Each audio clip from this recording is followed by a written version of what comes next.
ஸ்ரீ கிருஷ்ணாவின் அன்பு வணக்கங்கள். கருப்புசாமியின் அம்சத்தில் பிறந்த 5 ராசிக்காரர்கள் யார் யார் அப்படிங்கிறத பற்றி தான் இந்த வீடியோவில் தெளிவாக நம்ம பார்க்க போகிறோம். கருப்புசாமி அப்படின்னு எடுத்துக்கிட்டோம்னா பலருக்கும் குலதெய்வமாக கருப்புசாமி இருக்கும். ஒரு சிலருக்கு குலதெய்வங்களின் காவல் தெய்வமாக கருப்புசாமி இருக்கும். அது மட்டும் இல்லை, பலருக்கும் பிடித்த தெய்வமாகவும் கருப்புசாமி இருக்கும். இந்த கருப்புசாமியின் அம்சத்தில் பிறந்த ஒரு 5 ராசிக்காரர்கள் கருப்பரின் அனுகிரகம் மிக்கவராகவும் கருப்பரின் பார்வை இருப்பவர்களாகவும் கருப்புசாமி எப்படி காவல் தெய்வமாக இருக்கிறார்களோ இந்த ராசி இருக்கும் வீட்டில் இந்த ராசிக்காரர்கள் அந்த வீட்டுக்கே ஒரு காவலாகவும் ஒரு முதன்மையானவர்களாகவும் இருப்பார்கள். இது ராசிக்கு மட்டும் இல்லை, லக்கணத்திற்கும் பொருந்தும். முதல் ராசிக்காரர் யாரு அப்படின்னு பார்த்தீங்கன்னா விருச்சகம் ராசிக்காரர்.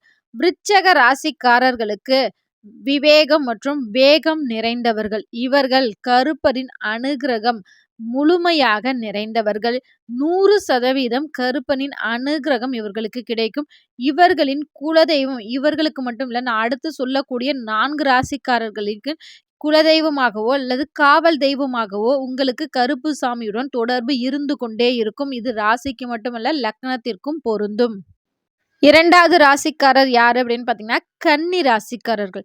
இவர்களுக்கும் இயல்பாகவே கருப்புசாமியின் அனுகிரகம் இவர்களுக்கு இருக்கும்.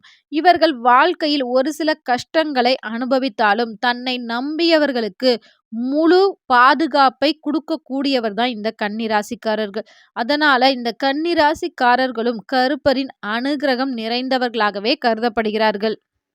மூன்றாவது ராசிக்காரர் யாரு அப்படின்னு பார்த்தீங்கன்னா ரிஷபம் ராசிக்காரர். ரிஷபம் ராசிக்காரர் இயல்பாகவே மன வலிமை நிறைந்தவர்கள்.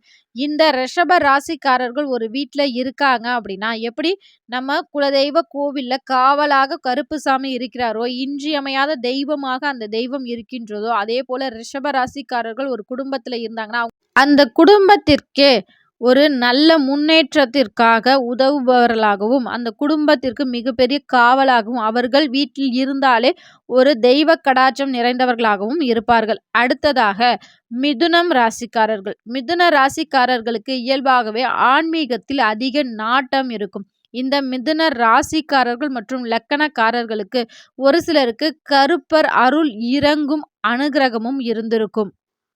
அது மட்டும் இல்லை, இந்த ராசிக்காரர்கள் கருப்பண்ண சுவாமியை விரும்பி போய் வணங்குறதா இருக்கட்டும். அது மட்டும் இல்லை, எங்கே கருப்பர் இருந்தாலும் சரி அந்த இடத்துல ஒரு நிமிஷம் நின்று வணங்கி விட்டு செல்வது அவர்களின் வழக்கமாகவும் இருக்கும். உங்களுக்கு எந்த கருப்பண்ண சுவாமியை ரொம்பவே பிடிக்கும்? கருப்பண்ண சுவாமியிலேயே நிறைய வகையான கருப்பண்ண சுவாமி இருக்காங்க. சங்கிலி கருப்பு மற்றும் 18ஆம் படி கருப்பு, பெரிய கருப்பு, சின்ன கருப்பு, முத்து கருப்பு, சந்தன கருப்பு, நொண்டி கருப்பு, தூண்டி கருப்பு அப்படின்னு பல வகையான பெயர்களில் ஒவ்வொரு கோவில்கள்லையும் கருப்புசாமி வீற்றிருக்கிறார். இதில் உங்களுக்கு பிடித்த கருப்புசாமி யார் அப்படிங்கிறத மறக்காமல் எங்களோட கமெண்ட் செக்ஷனில் ஷேர் பண்ணிக்கோங்க. கருப்பர் உங்களை ரொம்பவே பிடிக்கும் அப்படின்னா இந்த வீடியோவுக்கு மறக்காமல் ஒரு லைக் பண்ணிடுங்க.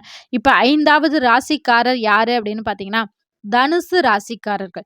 தனுசு ராசிக்காரர்களுக்கு இயல்பாகவே பிறப்பிலேயே குலதெய்வத்தின் அனுகிரகம் பெற்றவர் இந்த தனுசு ராசிக்காரர். இவர்களுக்கு கண்டிப்பா அந்த கருப்பரின் அனுகிரகமும் நிறைந்திருக்கு என்று சொல்லப்படுகின்றது. இப்ப இந்த 5 ராசிக்காரர்கள்ல உங்க ராசி என்ன அப்படிங்கிறதையும் மறக்காம எங்களோட கமெண்ட் செக்ஷன்ல ஷேர் பண்ணிக்கோங்க. இந்த வீடியோ உங்களுக்கு ரொம்பவே பிடிச்சிருக்கும் அப்படிங்கிற நம்பிக்கையில மற்றொரு வீடியோவை சந்திக்கிறேன். இது உங்கள் ஸ்ரீ கிருஷ்ணா யூடியூப் சேனல். நீங்கள் இந்த வீடியோவுக்கு தரக்கூடிய ஆதரவே எங்களின் ஊக்கமாக கருதப்படுகிறது. நன்றி, வணக்கம்.